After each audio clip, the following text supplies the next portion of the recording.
kung meron po silang mga charges na criminal laban sa akin, malaya po silang mag-file ng kaso at doon ko haharapin at sasagutin sa tamang forum sa korte ng ating lupa tulad ng kinakaharap namin ngayon. And actually, on that matter and for the record, may at least isa sa victim survivors na dati nang naghain ng kaso sa inyo dun sa Davao, kaya lang dinismiss. Kaya inappeal nila sa Department of Justice. Yun naman pong mga testimonya ni na Ms. Valdewesa at ni Julia, tinatanggi nyo ba ang mga testimonyang iyon? Tinatanggi ko po. Wala pong mga katotohanan yung kanilang mga sinasabi, kundi sa aking paningin ay kabaligtaran. Ngunit hinahamon ko po silang mag-file ng kaso sapagkat ito'y mga kriminal na mga allegations. At ito ay para maging fair, ay maghain po sila ng mag-file sila ng kaso laban sa akin o kanino mang kanilang gustong mag-file laban sa mga kingdom na leaders or members because we are under the law of the Republic. Tulad po kay Masayon, yung kanyang sinabi. Pastor, i-interrupt ko muna kayo doon dahil tinatanong ko muna yung mga testimonya ni na Ms. Valdewesa at ni Julia. Sorry po. Pinalimos niyo po ba yung mga bata para i-sustain ang operasyon ng KOJC at para tustusan ang inyong lifestyle? Wala po kaming mga palisiya na magpalimos ang bata.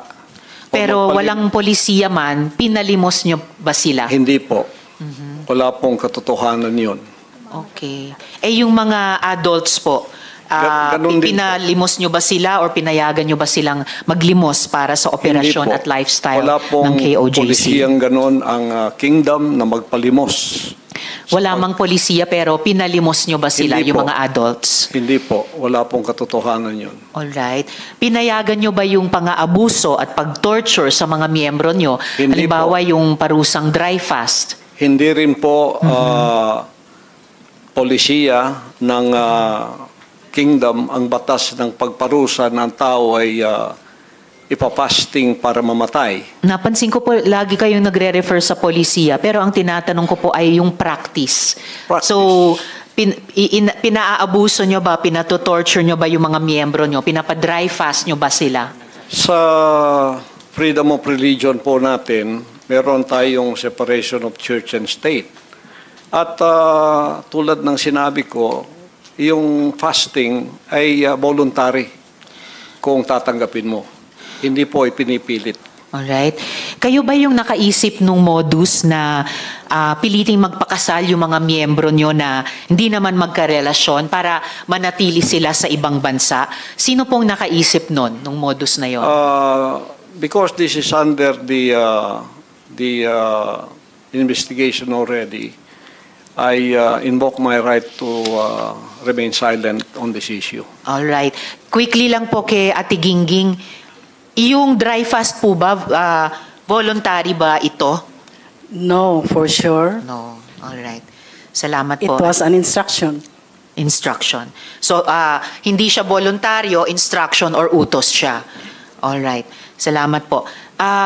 Mr. Kibuloy, boses nyo ba yung nasa audio file kanina, yung binabantaan mo yung si Stephanie o si Pane? Kailangan po i-authenticate kasi ngayon malakas ang AI. So pero boses nyo ba yon yung nagbabanta kay Pane o kay Stephanie?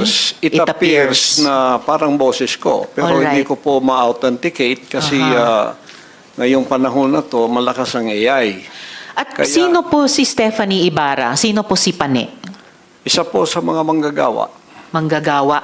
Ano po yung relationship o relasyon nyo kay Pane o Stephanie Ibarra? Isa pong manggagawa. Isang manggagawa. Pero hindi ba totoo na kinupkup nyo siya, kinuha nyo sa inyong pag-aalaga nung siya ay 2 years old pa lamang? With this issue po kay Pane, I invoke my right din to remain silent. All right. So, pero sa pagkaalam po namin, inalagaan nyo siya nung bata pa lamang siya. So, parang naging tatay kayo ni Stephanie o Pane Ibarra. Tama po ba? I invoke my right to remain silent Invoke. po sa issue na yan. Okay. Kasi sa audio file naman po, sa kabila nung sa pagkaalam ay kinupkup nyo siya nung 2 years old pa lamang, bata pa lang siya, na parang naging tatay kayo niya. Pero sa audio file, bakit parang asawa? Asawa nyo kung ituring itong si Stephanie Opane. I invoke my right to remain silent on that Alright. issue rin po. Ngayon po, kino-confirm nyo po ba na meron kayong isang hukbo o private army sa inyong disposal? At ano po iyang tinatawag na angels of death?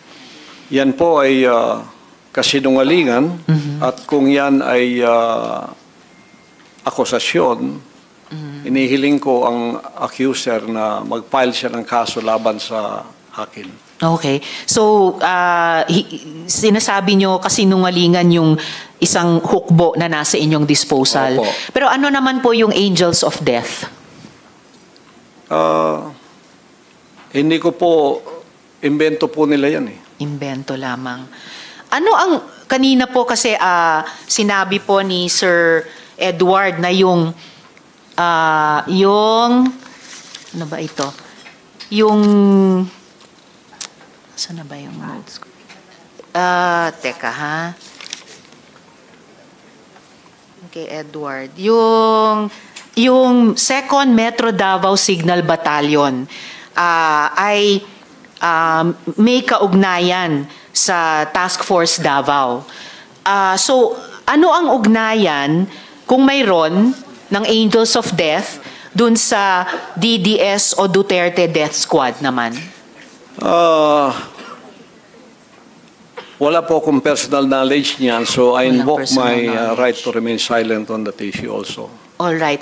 Tapos, pwede nyo bang ibahagi sa amin, mula sa perspektiba nyo, yung detalye ng law enforcement kung papaano nakuha nila ang kustodiya sa inyo? Pakiulit po.